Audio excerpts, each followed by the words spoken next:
Matt here with Keeping It YYC. Today we're joined by Laurel Williamson with Simplified Bookkeeping and Consulting Services. How are you today, Laurel? I'm doing really well. Thanks for having me on, Matt. No problem. We'll get right into the questions and we'll have you tell us a little bit about your business. So I have been a small business owner most of my life, and for the last 13 to 14, I've been doing bookkeeping and consulting with small business owners. We work really closely with them so that they can sort of understand their business and not understand necessarily how to do the bookkeeping, but how to understand what their numbers are and what's going on. What does that mean for their business? Okay, that's very interesting. So what do you find in general a business owner may not realize or may struggle with, and what do you open their eyes to? What type of numbers do you show Well, I think one of the biggest things I work with customers on, our clients on, is actually what you are allowed to write off. I find that there's two types. One group of people who are maybe writing off a little bit too many expenses and sort of exposing themselves to risk with CRA. And then the other side of the end is where people are not knowing what they're writing off, so they're missing out on those deductions and ending up paying more tax.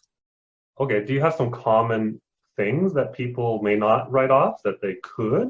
I think meals and entertainment is where we see sort of that big swing, that if people are not confident in what they're allowed to write off, they might not write off any. And then people who are not really aware of the rules are writing off way more meals and entertainment than they're allowed to. So Okay. that's sort of my clue as to which type of client I'm working with is how many meals they've got on their books. Okay. Perfect. So my next question is, what have you been doing to adapt in this current environment? Well, I would say that we're doing more consulting since the change has happened. We've been working with a lot of businesses to see how and when they can pivot. It's changed from more of knowing your numbers to how you can stay in conversation with your clients. If you are a cleaning company, you're probably not going to be in somebody's house right now cleaning, although the doors are opening again. So the idea of doing videos so that you can teach people how to clean, or offering to drop off cleaning products for them has been one that we've come up with. There's been a lot of discussions on how we get in front of them. One of my favorite ones was a carpet cleaner. He actually just came to do my carpets. He wasn't even my client. And he was saying that people don't want him in the house when they're there, but they have nowhere to take the kids. And in a 5-minute phone conversation, we came up with an idea of him emailing out a scavenger hunt in the morning, so that when he comes in to do their carpet cleaning, the kids are out doing a photography scavenger hunt.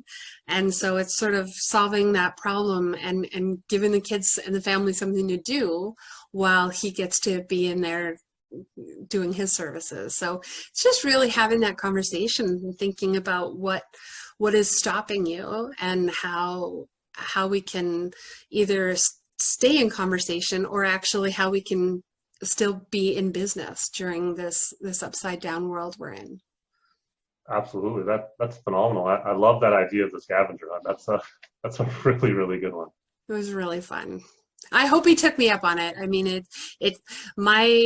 my thing is these pivots hopefully are not costing a lot of money and a lot of energy. I see a lot of business owners who spend copious amounts of time researching, and just, you can kill yourself with research, and it keeps you from being in action. So my big thing is, let's just try it. Like, let's put out a Facebook ad and see if it increases it before even making the scavenger hunt. Let's keep it reasonable and see if that's where your clients are listening, because it's a new world. We don't know right now how our clientele is going to react. Business owners probably have a pretty good guess, but things have changed so fast, so we just need to be able to pivot quickly and see whether or not it actually works. And you can help them test some of these ideas as well before a full implementation. Absolutely. Perfect. So my next question for you is, what can people do right now to support their local businesses? Oh, I love that question, and I love that you guys are doing this. I think there's been a bigger push to support YYC than ever before, but just the realizing that even sharing that small business's Facebook post, that helps. My last client, I found out that they were referred to me on Reddit of all places. So sharing those time, taking the time when somebody says, do you know a referral for a bookkeeper or for a carpet cleaner, to take the time and make sure that your referral is genuine. If you don't know their service, then I wouldn't necessarily say to get out there and take that dive. But sharing the post, recommending the post, it makes a big difference, because then the more exposure that we get, the more chance it is that somebody who needs our services are going to be in contact with us. Absolutely. And something that I've been meaning to do and will do shortly is I'm going to actually make a Google account and write reviews for some of the businesses that I use, whether it's frequently or infrequently, but when I have a really phenomenal experience, just put it out there, give them a good review, because it doesn't take a lot of time necessarily to do that, but most people don't take that time. So I would say 80% of my new clients actually come to me and say, I've read your reviews, and that's why I've contacted you. Like, it's an important step. Absolutely. So my last question for you is, are there any tips and tricks that you can share in relation to your expertise? Oh my goodness, we have to somehow put the fear aside, and you have to figure out what your numbers are telling you. I take good and bad out of the equation, and I think we have to just figure out where we are at. When we know where we're at, whether the numbers are in the positive or the negative, or they're bigger or scarier than you thought they were, if you can just look at where they are, then we can make a plan. I think that's the biggest thing, is that business owners, when things start to go sideways, they stop looking at the numbers. And I think that's the most important time to look at the numbers. Now is the time that you should be calling TELUS and saying, what can we do about my phone bill? What can we do? I mean, I call once a year, I call every single person that I spend money with, and I make sure that I'm spending the right amount of money with them. Sometimes my bill has gone up, but then the service bracket that I'm into is more. So we need to be spending that time now. And I know kids are at home, and so it seems like there's less time, but we really need to make this a priority so that we have a better July and a better August.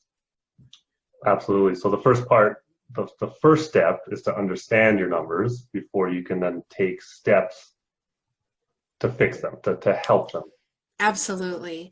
And even, like, most people may not be aware, if you owe CRA money, we can make a phone call, and CRA will even make a payment plan with you. So once you know where you're at and you know what you owe or what money is coming in, then you can make that plan, even with the big scary people like CRA. Cool. That's fantastic advice. That's actually the last question that we had prepared for you, Laurel. We appreciate you taking the time to join us today. And we do ask that you end the interview by looking into the camera, stating your name and your business name, and asking the fine people watching to keep it local, keep it YYC. So I am Laurel Williamson with Simplified Bookkeeping and Consulting. Keep it local, keep it YYC. Perfect. How did you feel about that?